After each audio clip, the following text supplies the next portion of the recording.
नमस्कार, मैं मेघा सिंह स्वागत करती हूं आपका न्यूज़ 18 के डिजिटल प्लेटफॉर्म पर। रूस यूक्रेन युद्ध को अब लगभग 4 साल होने को है। इसी बीच अमेरिकी राष्ट्रपति शांति वार्ता के लिए दोनों देशों को एक टेबल पर लाने की तैयारी कर रहे हैं। उन्होंने रूस और यूक्रेन के राष्ट्र अध्यक्षों से अलग अलग बात की और अब वे इन दोनों को आमने सामने बैठाना चाहते हैं।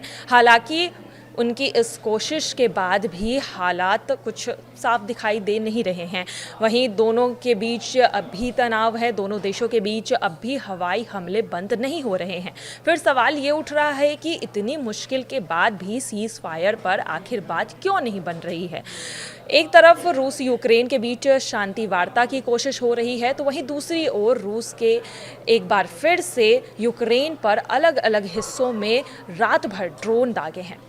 इसके अलावा रूस की सिक्योरिटी गारंटी के मुद्दे पर भी तीखी प्रतिक्रिया दिखाई दी है। 20 अगस्त को रूस ने अपने कब्जे में मौजूद पावर प्लांट पर यूक्रेन के ड्रोन हमलों की और इसकी वजह से बिजली गुल होने की भी बात कही थी। इसके जवाब में अब 21 अगस्त को रूस ने ताबड़तोड़ ड्रोन हमले किए हैं। 21 अगस्त को रूस ने यूक्रेन के अलग अलग इलाकों में मिसाइलें और ड्रोन से बड़ा हमला किया है, जिसमें पश्चिम यूक्रेन के वो क्षेत्र भी शामिल थे जो फ्रंट लाइन से सैकड़ों किलोमीटर दूर थे। हमला ऐसे समय पर हुआ जब रूस और अमेरिका के बीच 6 दिन पहले ही उच्च स्तरीय शांति वार्ता शुरू हुई थी।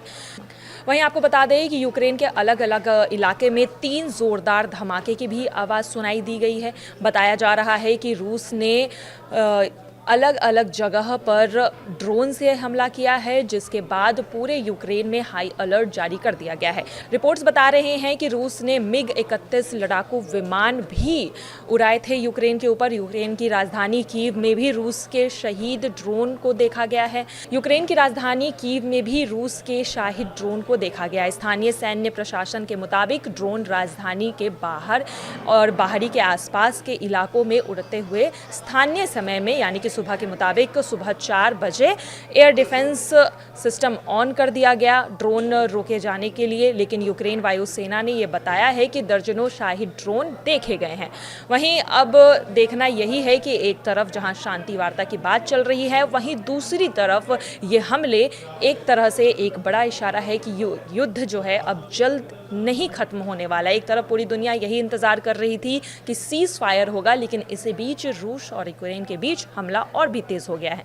रूसी विदेशी मंत्री लावरोव ने बुधवार को कहा कि अगर यूक्रेन को पश्चिमी देशों द्वारा सुरक्षा गारंटी देने की चर्चा में रूस को अगर शामिल नहीं किया गया तो इस कोशिश का कोई मतलब नहीं होगा।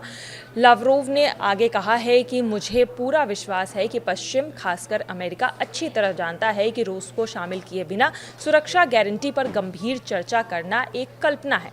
एक ऐसा रास्ता है जो कहीं भी नहीं जाता है। उनकी ये टिप्पणी ऐसे वक्त में आई है जब नाटो देशों ने टॉप ऑफिशियल्स एक वर्चुअल बैठक में यूक्रेन की सुरक्षा गारंटी और शांति समझौते पर चर्चा कर रहे थे। साथ ही अमेरिका ने भी सुरक्षा गारंटी ली थी यूक्रेन की, और अब रशिया और यूक्रेन के बीच हमले तेज हो गए हैं और इसके बाद अब शांति समझौते को लेकर एक बड़ा सवाल उठ रहा है। और अब देखना यही है कि शांति समझौते पर क्या रूस और यूक्रेन एक मेज पर आकर बैठता है, आमना सामना होता है, और क्या इस पर रोक लगता है। इस युद्ध पर 4 साल के बाद क्या युद्ध विराम लगेगा, ये एक बड़ा सवाल है।